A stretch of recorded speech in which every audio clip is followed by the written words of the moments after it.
समस्त को नमस्कार। आज संध्यार विशेष कार्यक्रम आपको स्वागत करुच्ची। कार्यक्रम नाटी हूँ प्रदीप जलु थाऊ। वास्तव में आम जीवन प्रदीप जलु थाऊ या ईश्वर चाहती। आज संध्यार जो प्रसंग आम आलोचना करवा से प्रसंगटी हूँ क्षमा हूँ प्रेमर अंतिम रूप। जो समय आम जन क्षमा करूँ आ भूली जाऊ ता हूँ प्रेमर अंतिम रूप। क्षमा करी भूली जावाटा हूँ वास्तव में आम प्रेम को जन्म दे था।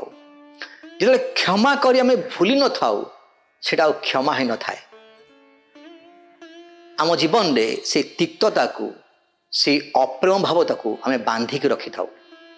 तेणु आज अल्प समय ध्यान करवा जे क्षमा हूँ प्रेमर अंतिम रूप। बाइबल आमे गोटे अंश पाठ करवा मैथ्यू तार 18 अध्याय 21 पदरु 25 पदर शेष पर्यंत लिखा जाए। से पितर ताहांक पाखक आसिकी पचारिले, हे प्रभु केते थर मो भाई विरुद्ध रे पाप कले मु क्षमा करी कि 7 थर पर्यंत। जीशु ताहांको कहिले, तुमको केवल 7 थर पर्यंत कहू नाही, मात्र 70 गुण 7 थर पर्यंत कहूछि।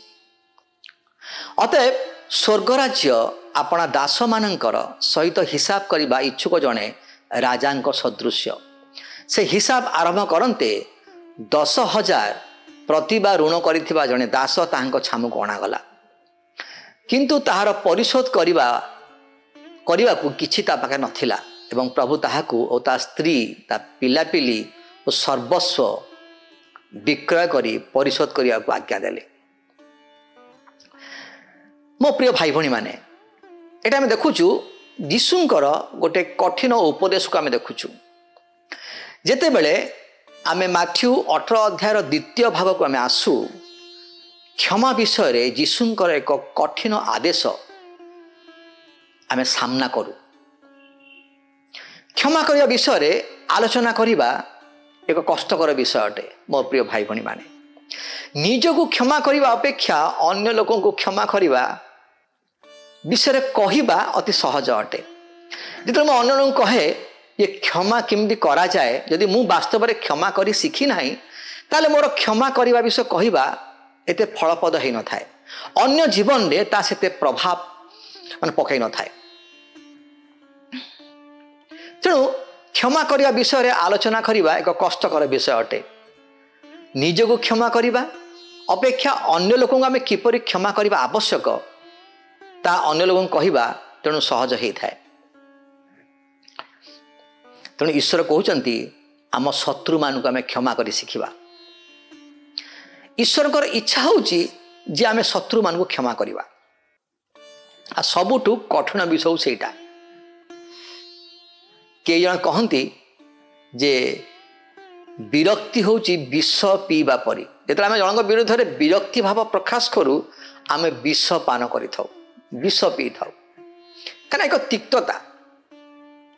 तेणु प्रभु चाहती जे आम जीवन संप्रकार क्रोध तिक्तता एवं दुष्टता आम जीवन आम दूर करवा। यह दूर करने द्वारा आमे अन्यर जो मंगल करा ता नुह, आम जीवन मध्य आनंदित हब।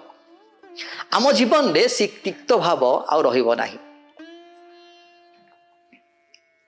तेणु अनेक समय कौन हुए ना क्षमताहीन आमको दुखर कारागार मध्य बांधि रखे आम आम प्राण गभीर बोझग्रस्त हो जाऊ भारग्रस्त हो जाऊ क्षमताहीन आमर आध्यात्मिक जीवन रे एक रक्त शोषुवा लिक परी हो जाए जो लिक आम जीवन रु रक्त को शोषे आते मु किपरि क्षमा करि पारिबी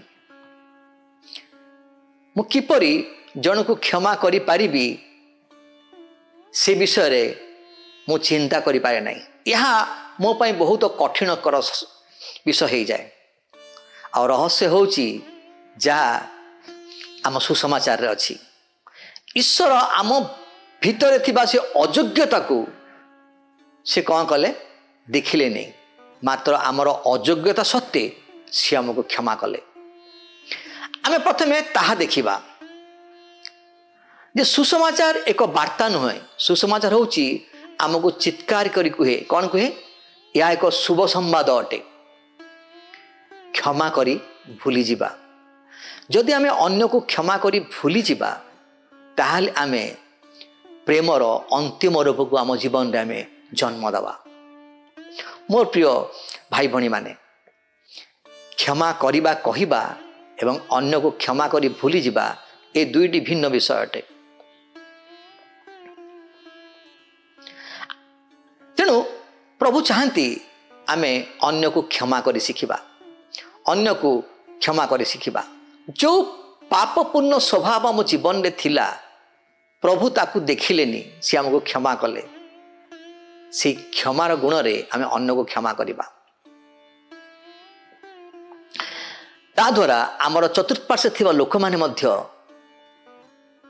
से प्रेमर पूर्णता रे बांधी ही जिवे जदि मो भाई मो विरुद्ध रे कोनोसी पाप करिछि बा भूल काम करिछि मु ताकू यदि क्षमा करि पारिबिनी ताले मु से विष को मु पान करुछि प्रत्येक दिन से तिक्ततार विष मो जीवन रे रोची हुए तो आपण आज प्रतिशोधर से नियारे आज संघर्ष आपण करुथई पारंती आपण से तिक्तता सहित आज संघर्ष करुथई पारंती आपण क्षमताहीन सहित आज संघर्ष करुछंती हेई पारे तेबे प्रश्न होउची आपण एवं मु ता केबे छाड़ी परिबा आमको प्रत्येक दिन एई विषयटा कौन करे आम जीवन को नष्ट करी चले आम जीवन मध्य से तिक्तता को जन्म दे दिए तेणु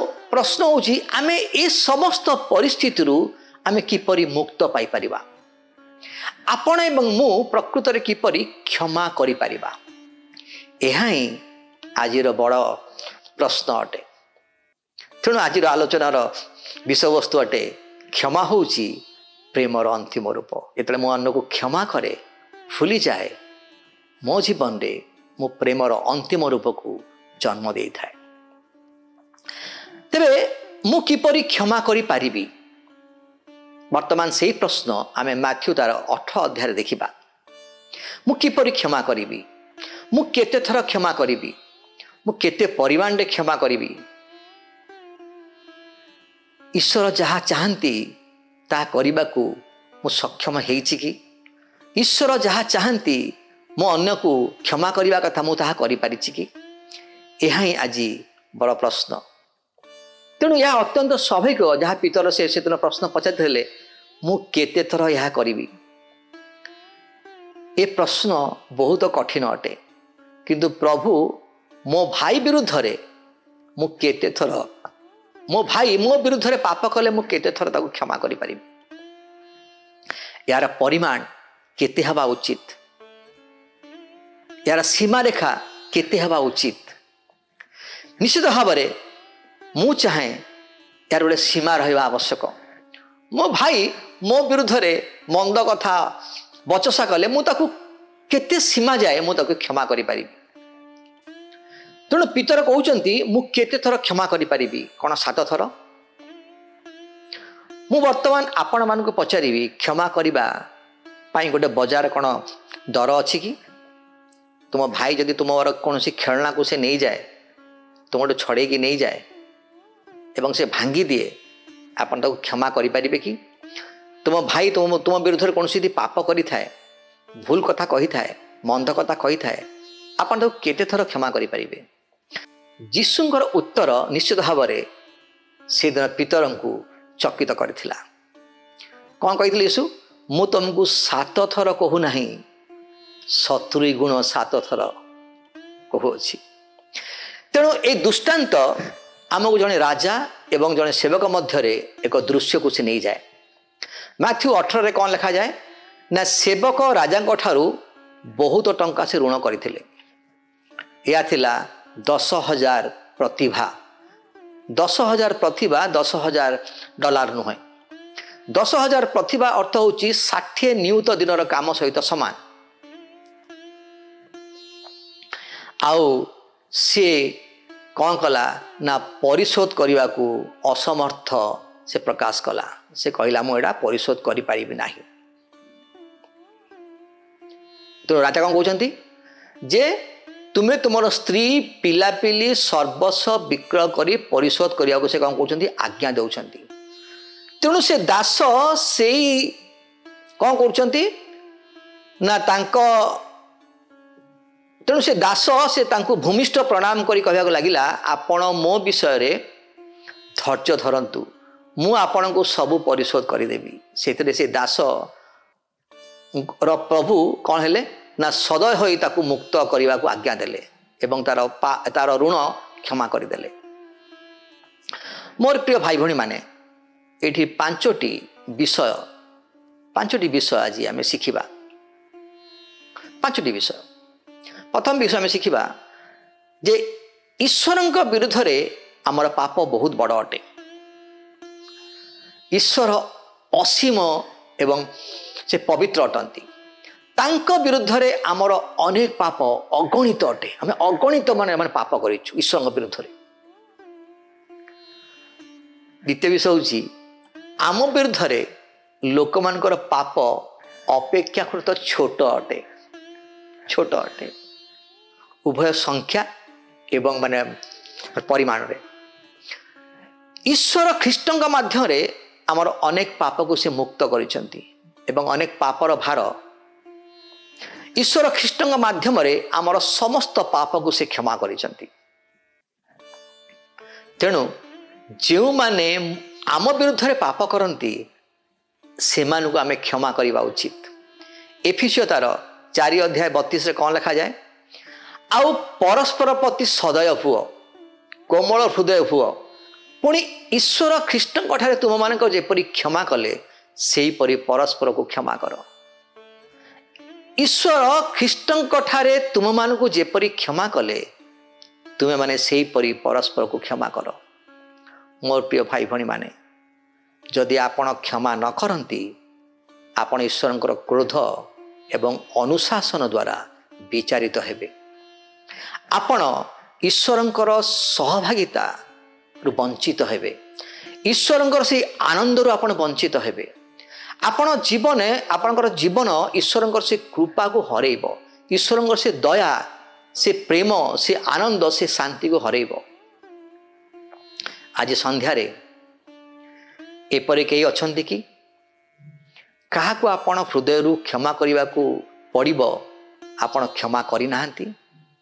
आपण सहकर्मी आपण भाई आपण बंधु आपण सहविश्वासी जहाँ सहित आप प्रत्येक दिन बसा उठा करती हुए तो आपको ताको संपूर्ण हृदय क्षमा करने को पड़िबो आपण क्षमा करिपार नाहंती। विरक्ति किंबा तिक्ततारे आउ अधिक समय मो प्रिय भाई भणी माने नष्ट करंतु नाही। आमको जेतिकी क्षमा करने को पड़िबो ता ठारू अधिक क्षमा प्रभु करि सारिछंती। ईश्वर असीम क्षमा प्रदान करती।